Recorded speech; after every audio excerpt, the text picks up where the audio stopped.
के दिहलुए गोरी ऐसन प्रीतिया जिया तानी बस एगो नाम के।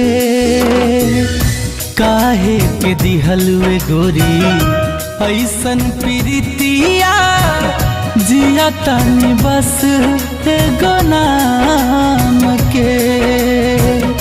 कैलू नादानी हमार तोड़ी दिहलु दिल हो, कैलू नादानी हमार तोड़ी दिहलु दिल हो। तुहरे रहल ना हमरे काम के गोरी जिया तानी बस एगो नाम